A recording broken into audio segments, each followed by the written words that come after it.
So yun, hi guys, for this video ako ay magte-test ng plus 10 element versus plus 1 element sa mercenary. So matagal na itong tinatanong ng mga players and ito susubukan natin live guys. And currently we have 111% CC. So in terms of damage, hindi yan masyado inconsistent. So sureable na magki-critical to lagi. So testing tayo ng plus 10 element versus plus 1 element. Ito po yung items natin guys. Bloody Executioner, tapos naka-champ set, and then naka-siren set plus 8, 16 IA. Current CC is 111. Testing in 3, 2, 1. Hindi, mamaya pala. Ipaano natin to. Pa 30 seconds natin. Nilipat ko yung passion mo doon sa ko. Sa RM ko na... Okay, so ano na ba? Ayan na siya guys. Tingnan natin yung pinaka-total damage nito. For 1 minute. So last 15 seconds. Tingnan natin. 5, 4, 3, 2, 1. Okay. So total natin is 6.49. Plus 10 element guys. Ito na. Plus 10 element. So ngayon, tingnan natin kung may difference. Although inconsistent yung damage ito guys kasi since ayan, hindi naman laging ganyan damage siya. 45k, 44, may 77, nakadepende. Tapos may HC pa kasi. So may rep siya maano. Pero at least matansya lang natin kung meron ba talaga or wala. Diba? So 1 minute naman yung testing yan. At least makikita natin at least yung konting difference. Okay, so 6.49 plus 10 element. Ngayon, tatanggalin na natin element natin guys. Tatanggalin na natin siya guys.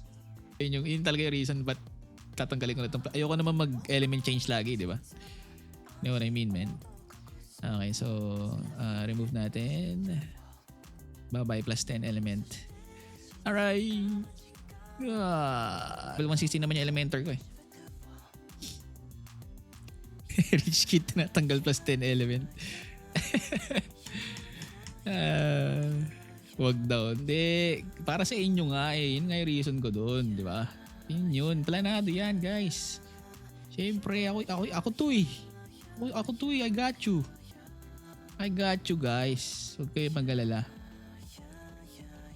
I got it. Just sit back, relax, and enjoys. Alright. So, plus 1 electric na natin. Alright. So, GT ulit tayo. Then, Bops. So, hintayin natin ulit wait lang.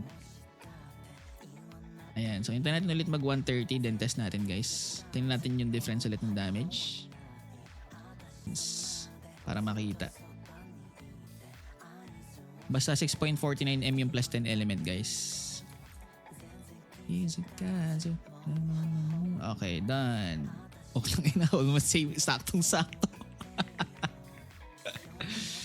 So, ayun guys, it's just the same. So, yan na yung pruweba guys. Okay, sabihin natin may difference guys. Dapat mas malakas ng onti yung plus 10, di ba? Pero, ayan yung sagot guys. So, okay na, no? Kasi may nagsasabi kasi na meron daw, sa plus 5 daw hindi daw talaga ramdam. Pero sa plus 10 daw, ramdam daw talaga yung difference nun. So ito na, inalay ko na yung sarili ko, tinanggal ko na yung aesthetics ng weapon ko para masagot na rin. And matagal ko na rin tanong yun actually. Wala lang talaga akong resources to do that. Sakto, ito, nakakuha ko ng plus 10 element. Kaya, ayun. At least alam nyo na. Okay guys, so that's it. That's it for my video. Kapag may tanong kayo sa akin, PM nyo ako sa Facebook page.